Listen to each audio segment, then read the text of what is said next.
Hey everyone, Rob from Southgate Media Group here. Before we get started with this podcast, we have a quick message. If this is your first time checking out the show, we love that you found us and we really hope you enjoy it. What we have to say is for the subscribers. If you enjoy our shows, would you please donate to help keep these going? We don't want to have to put traditional ads on these shows, but this does cost money. So we really do rely heavily on donations. To make a donation to the show, please go to our website, www.southgatemediagroup.com. Go to the page for the show, and in the upper right-hand corner is a donate button. It takes you right to PayPal, and you can donate whatever amount you want. Thanks a lot for listening, everybody. And now on with the show.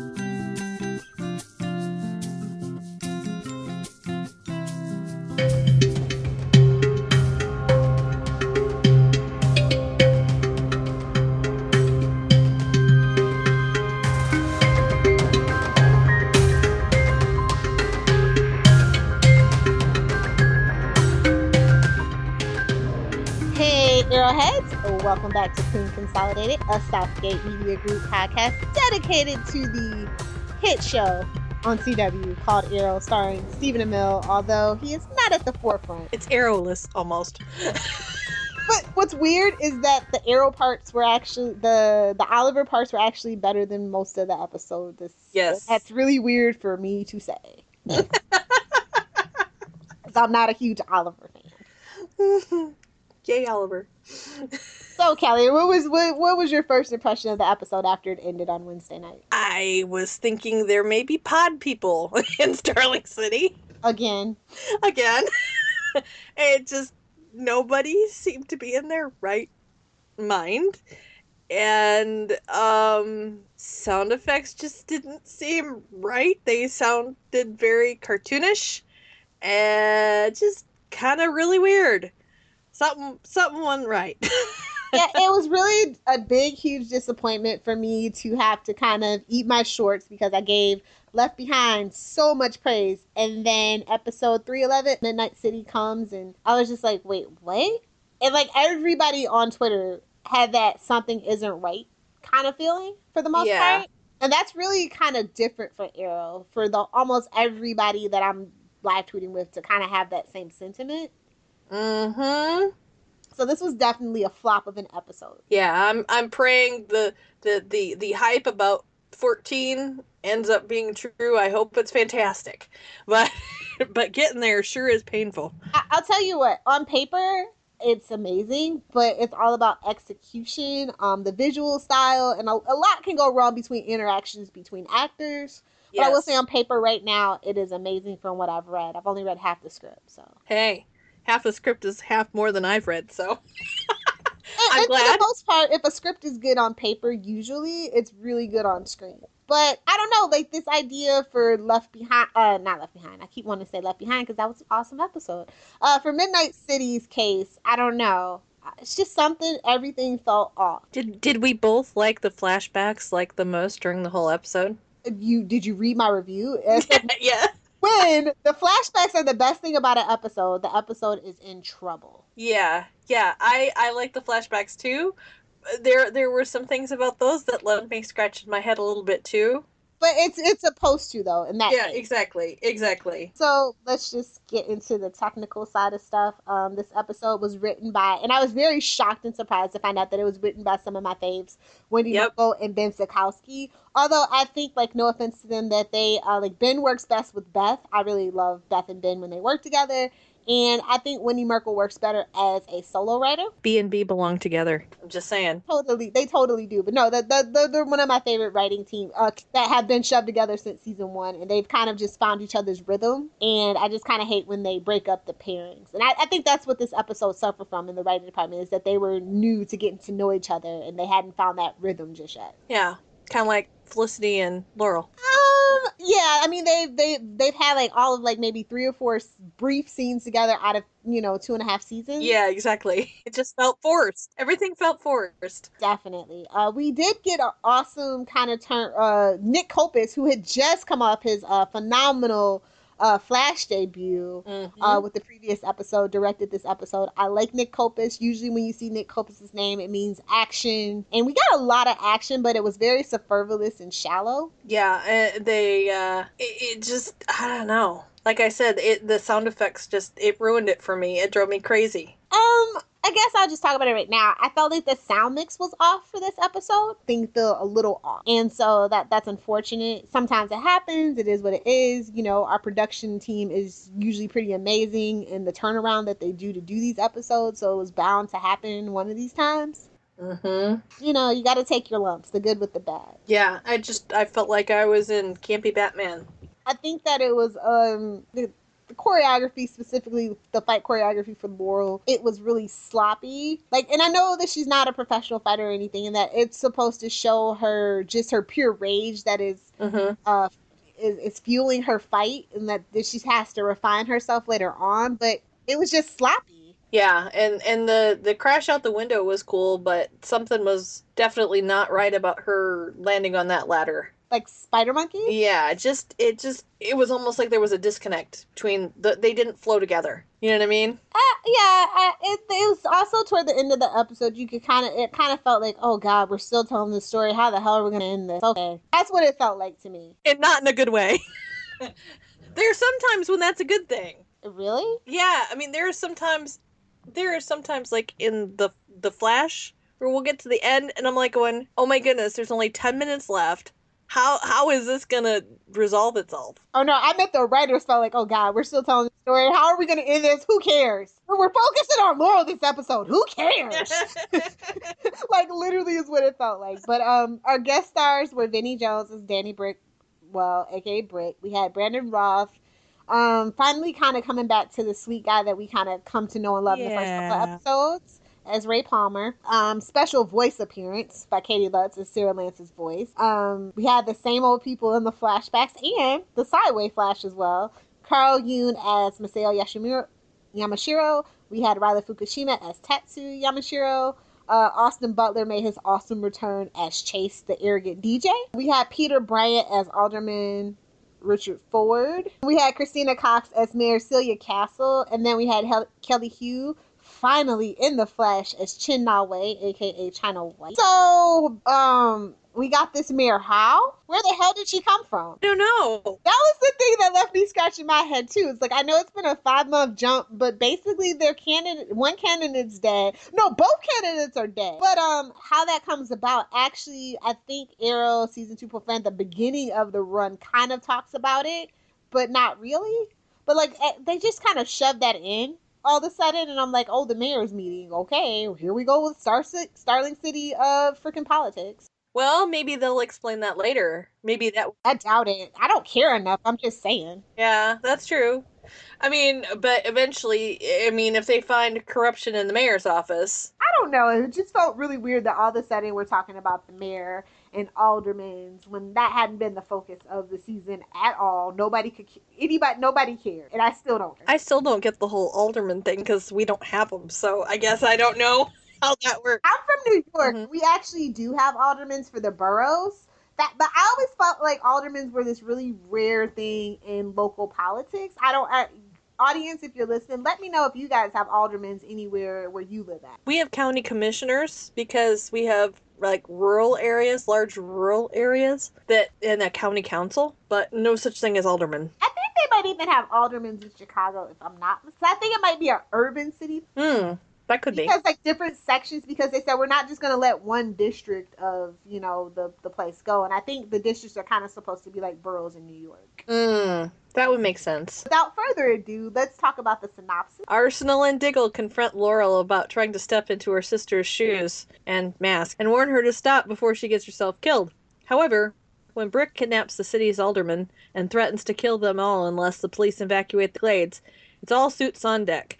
Meanwhile, Ray steps in to help Lance and the police force fight Brick, showing Felicity a new side of her boss. Malcolm tells Thea that Ra's al Ghul is after him and his family, and they must leave town immediately. All right. So let's get into the breakdown of the episode. We'll start with the opening scene that I summed up as A recovering Oliver reimagines his last conversation with Felicity. And the crowd went wild on Tumblr within the first minute of the episode. I'm sure they did. But I think that had to be there. Tell them what you think. It's a lovely sentence. The reason that I think they did that is for bookends. For when Felicity was waiting for Barry to wake up and Oliver said, well, that, Barry, she said she preferred to think of him as being asleep, and Oliver said that maybe he's dreaming about her. So this was him dreaming about her as kind of a bookend to that. And here comes cynical bad cop Willow, who says it was just a shameless pandering ploy for the Velocity crowd.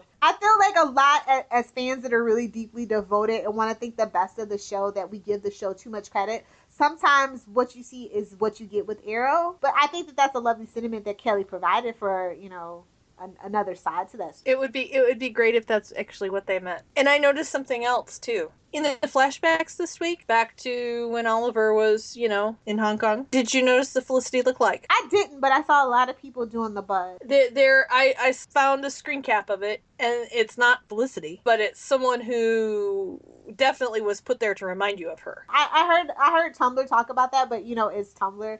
I take things with a grain of salt when it comes to Tumblr, and especially the Arrow fandom. So, well, seeing a screen cap, I could definitely see how people could easily mistake it, but It wasn't her. I think that's really cool. I don't know if that's intentional either. I don't know. I mean, there's tons of blonde chicks running around, In Hong Kong? Oh, it's a trendy American locale, especially 5 years ago. A lot of things have kind of changed in Hong Kong, but 5 years ago, I could easily see that. Yeah, that's probably true. The jet set. They're rich and snooty. No offense to the jet set. Just saying. Then we see Oliver kind of wake up and he struggles to get his bearings, and he's talking to Tatsu, and she's like, you should be dead, but your passion and will to survive, blah, blah, blah. I'm just like, yeah, still saying he was totally dead. Not mostly dead, totally dead, but we're just going to gloss over that. Yeah, well, of course. But she did say, my theory. Yeah. That the cold helped. So lame, so lazy, so obvious. Yeah, well, hey. But I like that Oliver actually really kind of cares about Maseo, and he's inquiring about the state of Tatsu and his relationship, but like Maseo's just being like weird. He's out there like chopping firewood, all stoic and brooding. He's being Oliver.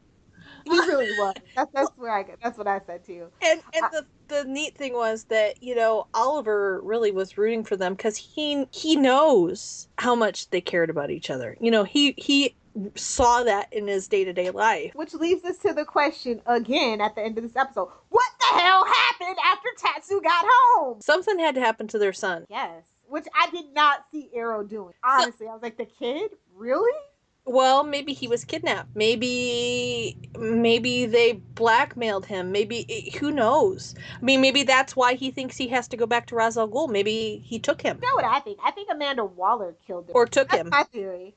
What if she took him and trained him to be an assassin? And we're going to see this kid again, aren't we? Yeah, I'm thinking we are, and I have a feeling that Oliver's going to end up helping him, well, both of them, find him. Like, as cute as that is, that's not what I'm here for Arrow. Like, I'd much rather... but then again, I don't want to focus on another terrorist taking over the Glades and blowing up a bridge or something. Like, I am so sick of stuff happening to the Glades and Starlet City in general. Mm-hmm.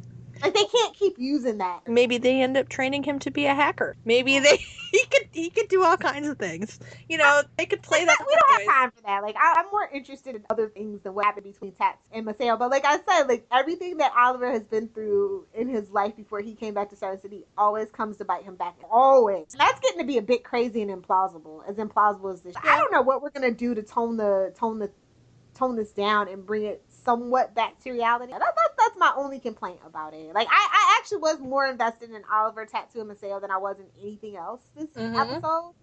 So there's that. Then we see Oliver kind of worries about Maseo. Maseo's like, you better be worried about Starling City. I'm like, he's been gone 4 days tops. What could... Oh. The city is falling apart. Like, 4 days? Are you serious? You want me to believe this? Well, yeah, and that's what the criminals not knowing. I know, because Diggle was in the hood. It's just like, that's a lot of brass balls right there. Yeah. I mean, what happens if they find out that he's not there? I mean, you would think that they would have tried to kidnap Diggle.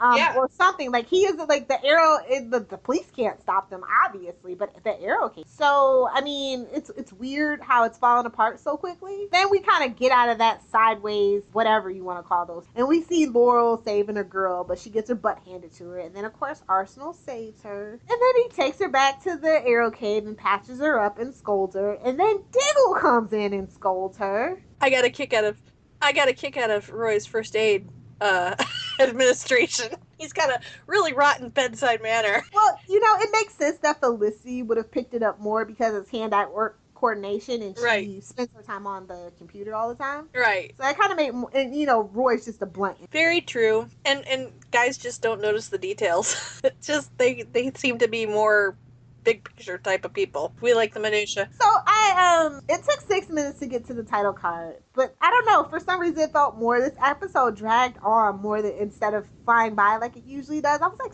we're only 6 minutes in? Mm-hmm. Seriously? Mm-hmm. When I was rewatching, I couldn't believe it only been 6 minutes. I really couldn't. And then we see Ray kind of rounds up Felicity for the meeting with the mayor, and then Thea runs into Chase, aka the arrogant Malcolm. After she's done talking to him, Malcolm tracks Theater for Dot and tells her it's time to go. They have that little squabble, and then Roy sees Malcolm talking. And then, like, we are just smash cutting and jumping all around this Yeah. episode, which is Yeah, something it did else. feel very hodgepodgey. Then we see Quentin asking Laurel about Sarah, and that just made my blood. But we saw Quentin. But he's being lied. I know. That hurts. It really hurts. And it's going to be horrible when he finds out. Definitely.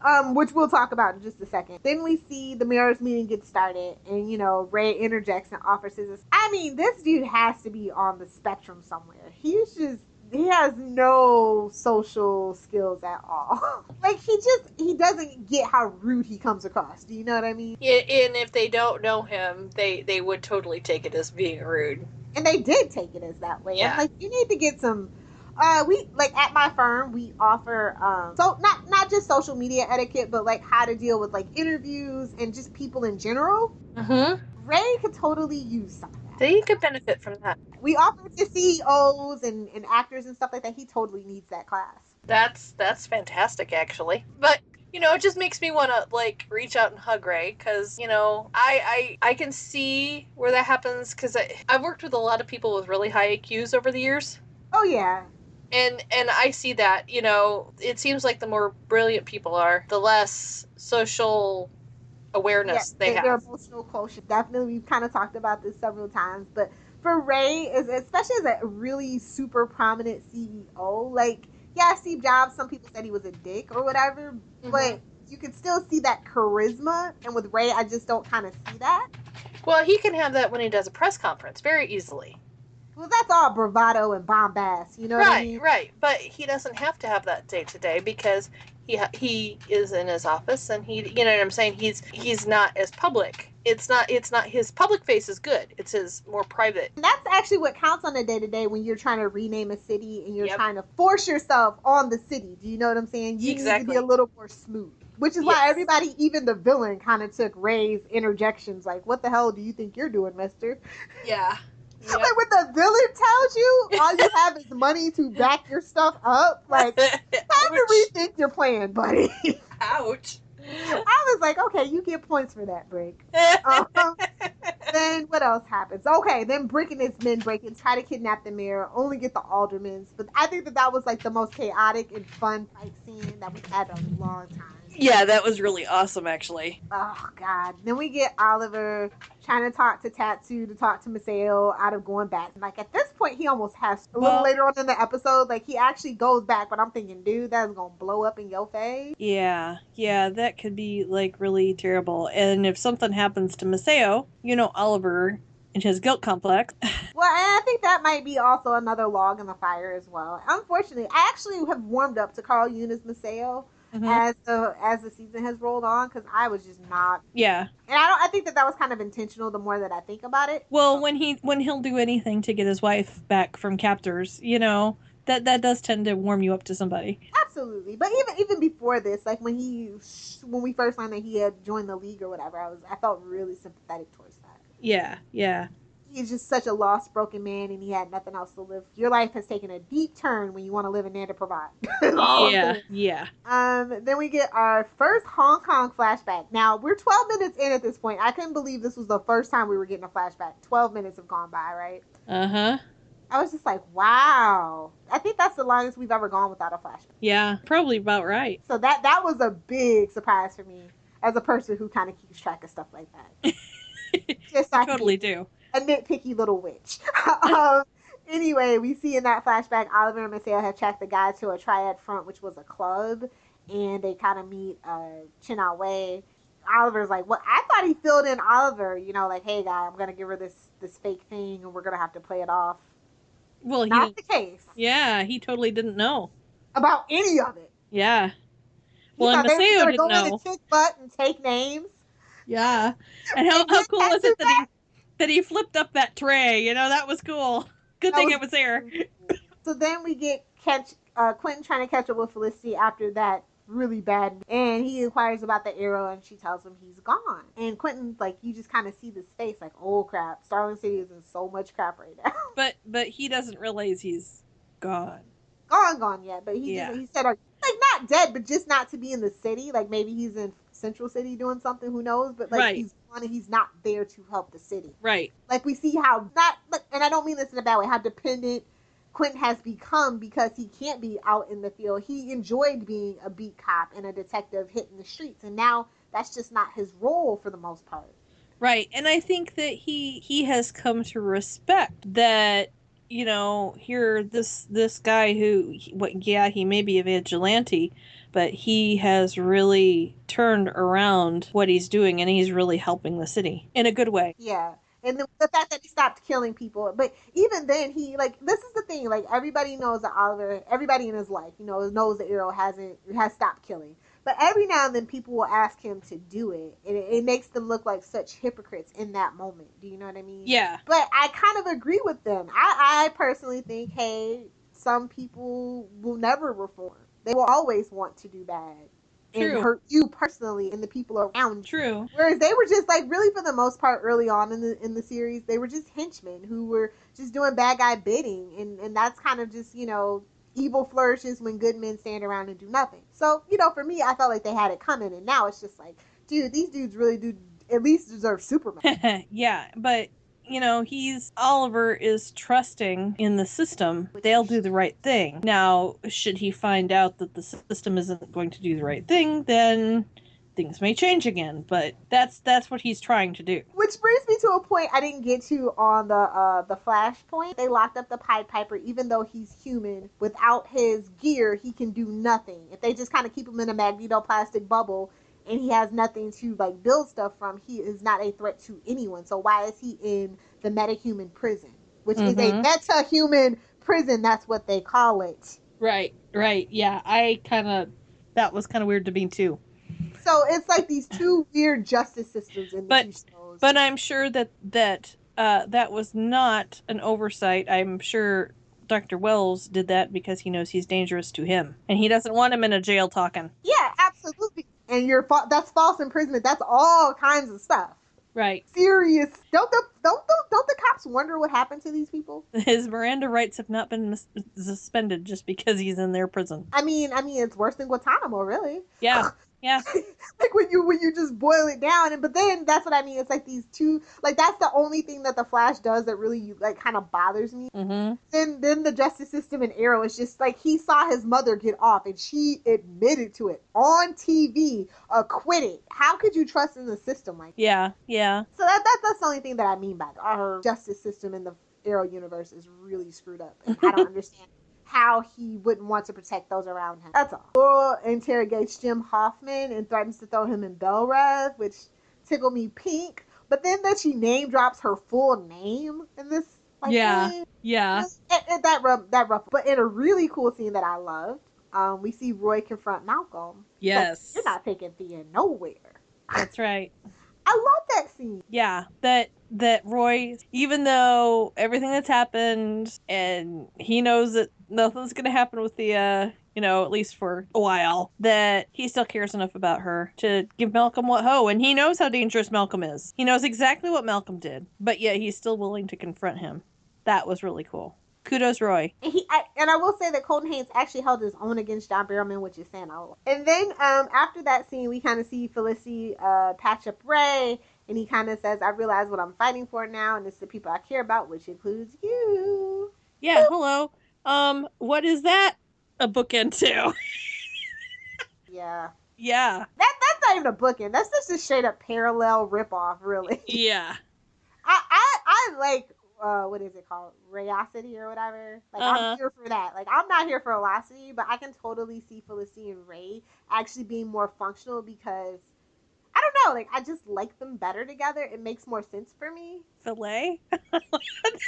Filet.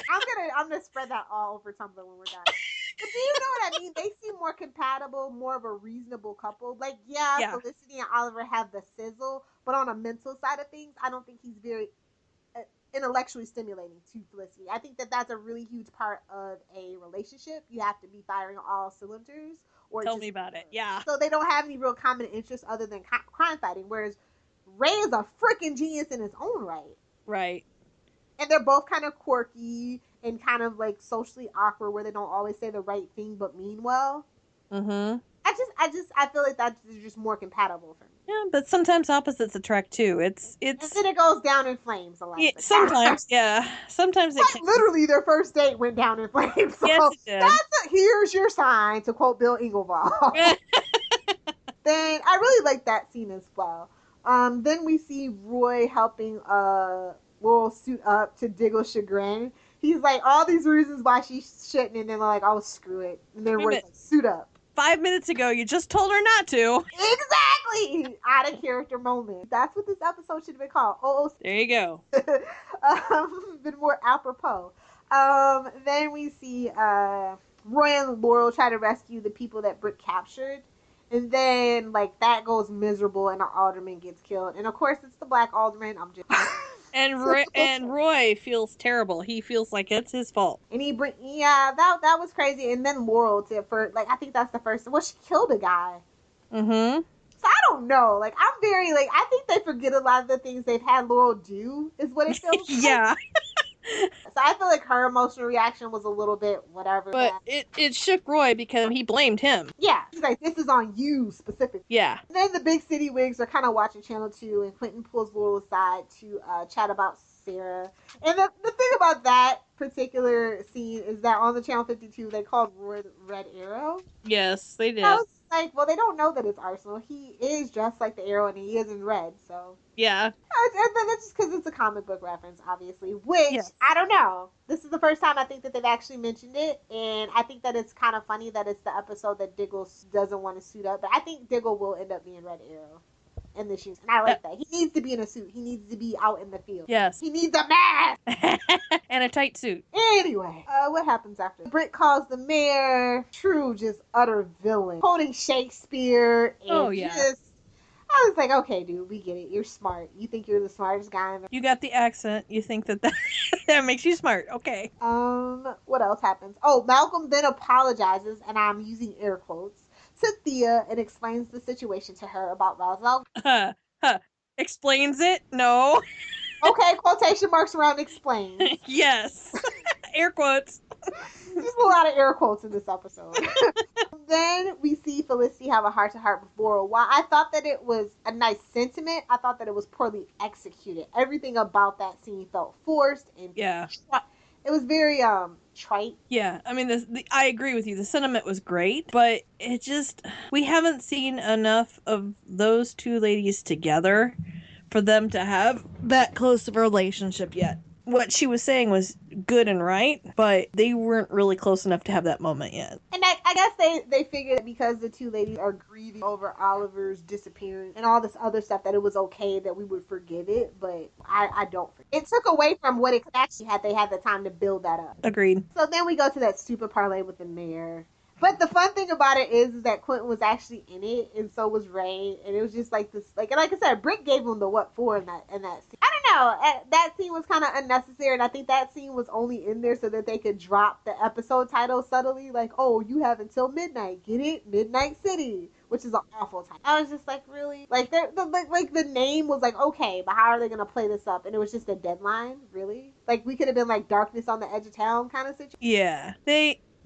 I think part of it was too that they were wanting to point out that he specifically wanted them out of the glades so that it would rile up Roy. Yeah. Then Lance calls Felicity for help, and that's the scene where she tells him she thinks she knows where she can find the canary, right? Right. Yeah. Then we get Tatsu and Oliver. Because now Felicity is an accessory to the lie. She's always been, just by not telling him what really happened to his damn daughter. But this is more so, though. Yeah, more so because okay, I can understand her wanting Laurel to tell him, or some of his family to tell him, because it would be Laurel because she knows. Felicity, I think, didn't want to step on toes. I think she wants Laurel to tell him because she knows how hurt he would be if she didn't tell him. I don't think it's that. I just think that everybody thinks it's okay to lie to Quentin. Yeah, it bothers me like crazy. It bothers the whole fandom, and this is the craziest story, and it's what makes Laurel look so awful this season, among other things. But this particular lie is too freaking much. Yeah, it's awful. And we'll get to more awful in just a moment.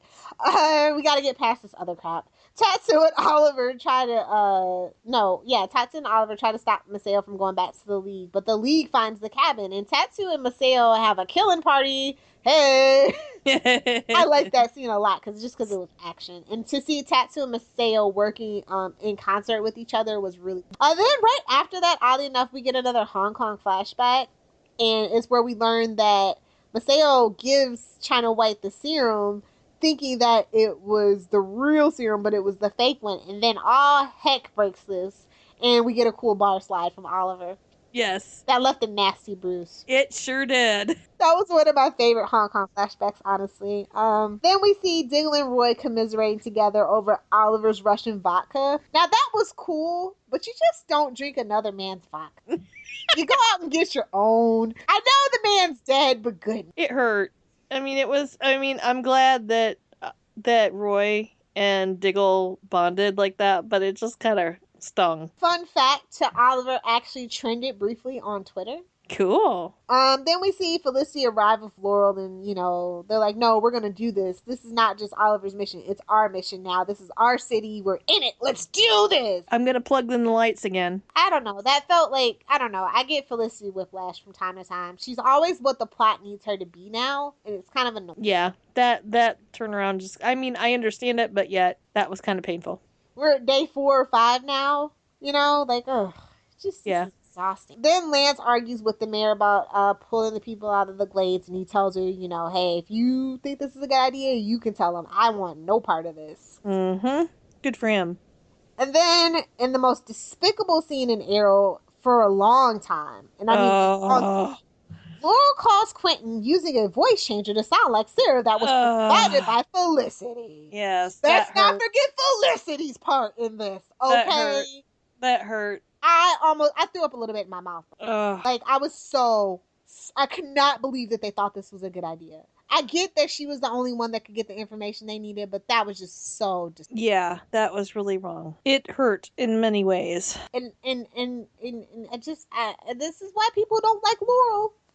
Yeah. I'm just saying, I can't believe they actually did this. I could not believe they did this. Well, and I can't believe that Felicity went along with it, and I can't believe... It was her idea! And that Diggle didn't call her on it. Everybody's just standing around like schmucks with their arms folded while she's having this conversation. Diggle in his right mind, not Pod Diggle. Diggle in his right mind would have had something to say about that. Diggle in his right mind would have been out in the field and...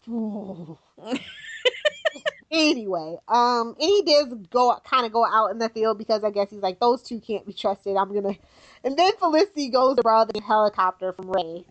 I need the keys. I'm like, what in the world? Really? He's just gonna give her company property like that? That's when the episode just got really ridiculous. The Laurel calling Quentin thing is when everything just totally went to hell in a handbasket. Yes. Then we see the helicopter assault, and then Laurel and Roy rescue the alderman. Britt corners Laurel, and that's pretty much that. You know, she escapes through the window, and Team Arrow meets back at the Arrow camp. And then we kind of see this other little scene between Oliver asking Maceo to come back with him, but Maceo leaves anyway. Yeah. That was kind of actually the saddest moment in the episode for me. Yeah, I agree with you, because I would love it if Maceo would come back and work with Team Arrow. Can you imagine? I don't want any more people in the Arrow Cave. Well, I'm not saying necessarily in the Arrow Cave. But as like a consultant, like how the Canary originally was, That would be awesome. like I said, I like the character of Marcel. He's so much more sympathetic, and he's fully fleshed out now that I can kind of see what they're going for.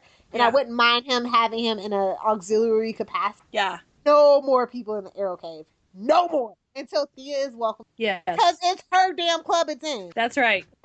Just saying. Then we get the last flashback. Can you believe we only had 3? That's crazy. It's where Oliver scolds Maceo, and then Maceo tells him, "No, I would do anything for my wife. My wife's life is worth everybody else's." I'd do anything for my family. And I think that line is in there because I think now he includes Oliver as his family because Oliver helped save his wife. I definitely think that is. Thea tells Malcolm that they should stay and fight, and that she's not scared, that they should be scared of them. And I like that sentiment in Thea. I like BAMF Thea. I just do.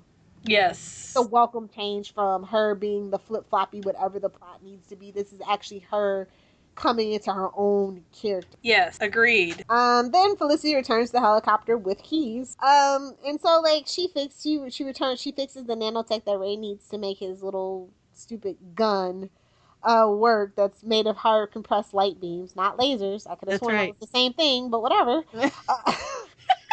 Right? Am I wrong about that? No, I thought it was funny too.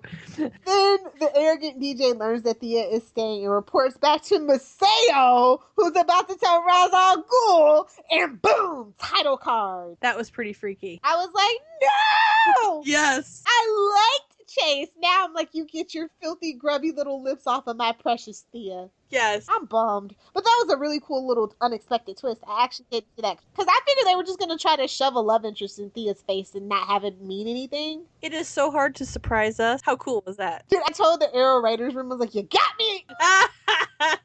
Right. They really did get me, though. I was just like, you son of a gun. Here I think this is just a frivolous throwaway love interest until Roy gets back in the picture, and he's actually something important. So good for Chase Butler. I just hope he doesn't die. Let's talk about the grade. I'll probably be more generous than you. I'll say a C plus. A C plus. C as in dog. No, for you? Well, yeah. See, I'm a whole grade higher, but yeah, it was a hard episode. It was a really hard episode to deal with. It's ridiculous. Like, these are two really capable writers that came up. Not that they were new writers. They've been here since the beginning. Yeah. I don't know. I mean, I honestly, like I said, the Laurel thing really, I just can't. It made my blood boil. It had to be a D. It cannot be of any regards. I want Laurel to succeed as Black Canary. I love Katie Cassidy, and for them to do that, Yeah. and to see the fandom reaction to it, and only place the blame solely on Laurel, I can't. They did it I feel like they know what they're doing with the character of Laurel. She's the show's whipping girl. Yeah. And I'm sick of it. Yeah.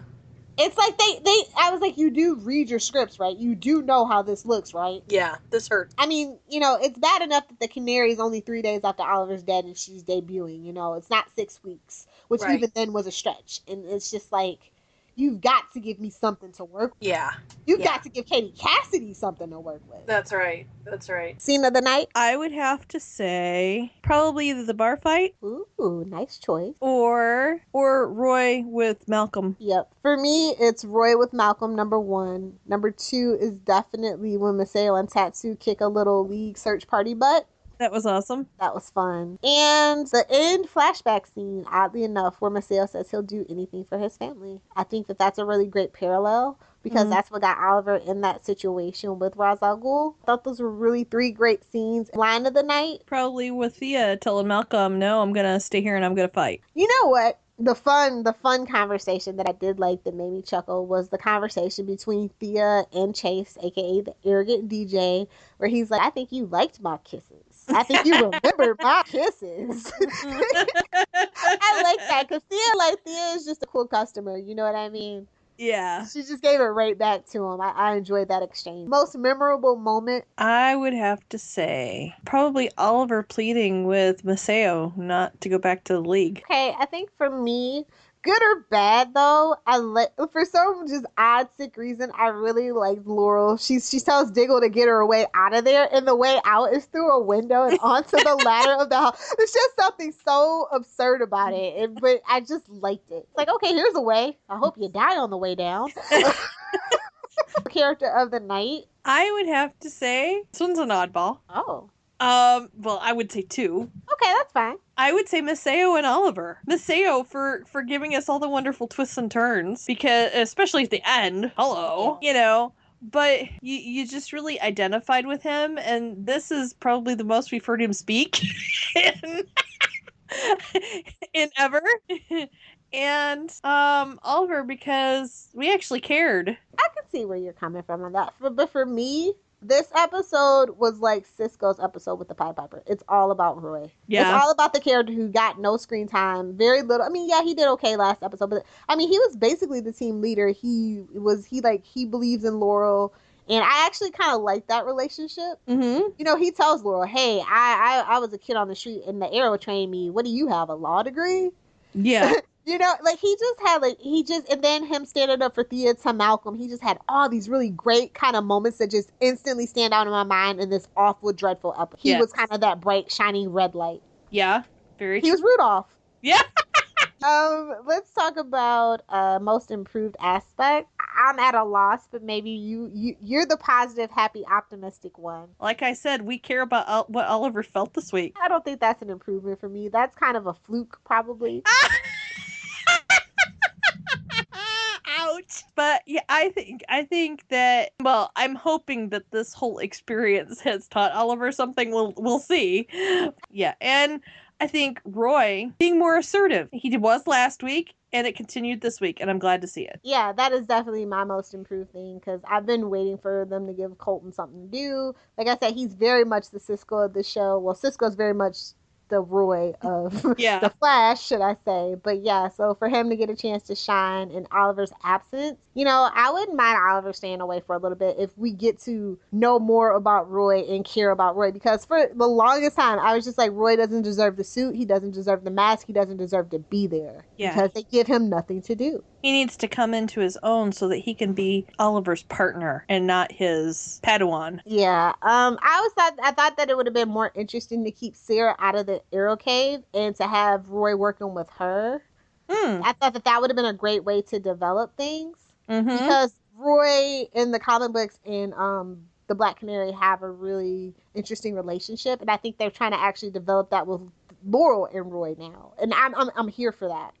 Not in a romantic way, guys. Pipe down. No, I get you. And like a partner in crime kind of thing, and I really because Laurel needs somebody. Best action. Tatsu and Sarab. See, for me, it was the club scene because we could actually see it. It was really bright in a club. It was. It had the bar slide. It was awesome. I liked them both. Me too. I do. Best character interactions. I'm going to go with Oliver and Maseo for that. Yes, absolutely. And then my runner-up, of course, is Thea and Chase. Oh, my runner-up would be Roy and Malcolm. Ooh, yeah, that was good. Biggest shock surprise of the night. Hello, Maseo. At the end. That was definitely number one. Number two was what they did with Laurel. Yeah. And number three, we only had 3 Hong Kong flashbacks. We don't have any listener feedback right now, but I do want to thank the 6 new followers that we have over on @QC_SMG. Thanks for following. I hope you found my tweets funny and not mean-spirited, because I know that I sound like a grump on the podcast, but when I live tweet, I try to keep it light, upbeat, and fun. We always like to be fun. No, on this podcast, I like to be the grouch and the bad cop. I revel in it. Okay, I do. But I think that my points are valid, and I do try to cup them in humor to make it not sound so bad. Okay, if you guys don't know, on this show, Lilith is the bad cop and I'm the good cop. But on Flashpoint, I'm the bad cop and Lilith is the good cop. So, well, as bad cop as Kelly can get. Come on, let's be real. I know I'm a marshmallow, but And we love you. Well, what it is that I didn't have any expectations for Flash, and they blew my mind. Like from the pilot, they blew my mind. I pinned all my hopes and dreams on Arrow, as did kind of DC in a certain way, and it hasn't really lived up to that. Yeah. So that's what it is. Like, I love this. I'm very protective of the show. Like, only I can talk crap about the show. Like, anybody else talks crap about the show, we're gonna fight. We gonna fight. So that's how that works. Like, but I am very protective outside of this podcast of Arrow, of Steven, of Emily, of everybody. So, but like, I do want to voice my concerns and potential Absolutely. pitfalls. That's all. And I hope that you guys kind of see, like, even if you don't agree with it, you can see where I'm coming from. And that's why I love having Kelly as my co-host, because she's so bubbly. And like the beginning of this podcast, like she just thinks the best of everyone. Poor Kelly. I know. I end up disappointed a lot, folks. So, did you notice any Easter eggs? Well, of course, Channel 52. Yep, we're back to that. Yeah. There was something else, and I'm trying to think what it was. We didn't have that many. I only thought of one more, and now I can't think what it was. Was it Bell Rev, because that was on Smallville? Yeah, it could be. I think that's what it was. So we have the Los Halcones, which is the gang that she was trying to. It was the gang that was from what episode was that? Guilty, when Wildcat was there. And she tells the guy that who's a part of the opposite gang that she's going to set him up for murder for that guy and send them to Bell Rev, which they run that prison. But like I said, it's from Smallville. Well, it's from the comic books, but Bell Rev was used a lot in the earlier seasons of Smallville. I think that it's really cool because it's actually, like in the comic books, it's a prison in Louisiana designed to hold superhuman criminals, which is where you think the Flash would be sending. Maybe, no, because I think Star Labs actually did build Bell Rev is what it was. And so maybe that's what's going to happen. Maybe. Like, once Star Labs gets back its glory, they kind of start buying stuff up, you know what I mean? Mm-hmm. Because they're going to need somewhere other than that damn, the particle accelerator to hold them. Because they're going to not want criminals in their building. Yeah, because it's already blown up in their face, like, what, twice? Yeah. Literally. Yeah. And then the Suicide Squad was also traditionally housed in Bell Rev. And so I feel like now that we have this, that we could definitely make the transition to Bell Rev and make Bell Rev happen, like the way that we want to from the comic books. I think that's pretty cool. And it's a fun fact about the actual name Bell Rev. Do you know where that's from? No. It's from a streetcar named Desire. It's Cajun for beautiful dream. That's lovely. Yeah. Prisons tend to have a lot of funny humor, actually. A funny fact. The jail here that was built in the 1800s, the weather vane on top of it is a skeleton key. Okay, Brockton Point, which is where the Brick and Mare Parlay is actually a place in Vancouver. It's part of the Stanley Park complex. I've been there several times. Cool. It's a 100-year-old lighthouse there as well. Ooh. So they used the actual name from a place in Vancouver in Starling City. The book that Thea was reading, and it's not only funny because the name of it is Book of Lies and it's Malcolm talking, but it's by a really prolific comic book writer by the name of Brad Meltzer, and it's about like Jerry Siegel and the myth of Superman. Oh, cool. And we had a place called Kent Street. Now, I would expect Kent to show up in the Flash more than I would. I would almost expect like a Wayne Avenue. Do you know what I mean? For Arrow. I don't think it really meant anything, but I like to think that it does. Yeah, you'd hope. You know, Superman's last name is Kent, for those of us that don't know. There's some people that don't know that watch Arrow and the Flash without being comic book nerds. So, we have Arrow season 2.5, number 11, which Kelly will tell you about. The Suicide Squad takes center stage as Diggle joins forces with the likes of Deadshot, Bronze Tiger, and new member Raven to take down a maniacal warlord. Don't miss part 1 of our special Crisis in Kondak conclusion, drawn by Simon Kandrowski, written by Mark Guggenheim, pencils by Simon Kandrowski, inks by Simon Kandrowski, colored by Jim Charmalapidus. Yeah, I can't say it. It's 23 pages, and digital release date's January 19th. Green Arrow number 38 was amazing. Like, issue 38 of almost all 52 this past month has been amazing. I'm just saying. The brief synopsis for it is, after a near-death experience at the hands of John King, billionaire Oliver Queen must fight a foe he can't just beat with sheer force. Ooh. Now, this was written by one of our fearless leaders, Andrew Cuthbert, also another alum from Arrow, Ben Sikowski. The pencils were by Daniel Semperay. and the inks were by Jonathan Galpian, and it was colored by Gabe Itatabe. The cover was by Brian Hitch and Alex Sinclair. It's 23 pages. The print release date was January 7th, as well as the digital. Guys, check this one out. This is a new arc. So if you want to go back to, you can start with this one and kind of just jump on. This is a really good time to join the new Green Arrow. The Green Arrow title, if you're new, it's really interesting. We're getting ready to see Smart Oliver really emerge. Ooh. So I'm really excited for this particular run right now. Like I said, we got the guys from the TV show running it. So every now and then you'll get a little inside joke about what's going on in the TV universe. So it's just fun. So that about does it for us. Besides shameless plug. Yeah, you can find me on Tumblr, Twitter, Instagram, just about everywhere at Super Squint. That's SuperSquint. And you can also find me writing for voiceoftv.com, and I co-host Before the Bat with Tyler and Phil, and I also, of course, co-host Queen Consolidated with Lilith. Me! And the Flashpoint. Let's see. I'm Lilith, of course. You guys can find me on Twitter at Lilith Hellfire. You can find me on Tumblr either under lilithfairyhellfire.tumblr.com, or you can find me at my severely, insanely dedicated Tumblr that is dedicated to Super Hulock and Hannibal on NBC. You can find that at Super Hulock Junkie. Junkie is spelled JUNKIE.tumblr.com.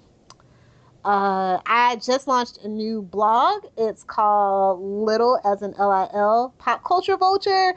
It's basically going to really cover everything from comic books to what's out at the movies. I'm really trying to step up my writing game, so I really appreciate the support. You can find us on Twitter, again, at QC_SMG on Twitter. Our email is queenconsolidated.smg@gmail.com.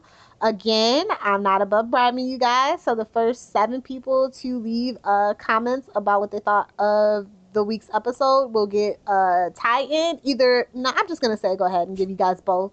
The weekly tie-in that's for Arrow Season 2.5, and the monthly title that comes out. So if you guys are interested in that, definitely be sure to do so. And don't forget, Kelly and I both live tweet every Wednesday night at 8 p.m. So be there or be square. Because we have a blast. We really do. I would really like to encourage you guys to find us on iTunes, rate, review, and subscribe. And make sure you download us, please. Because streaming doesn't count. That's right. So that has been Queen Consolidated. We hope you enjoyed our little discussion of episode 312, Midnight City. Unless you're stuck on a hellish island over the next week, we hope to see you back. Queen Consolidated, signing off.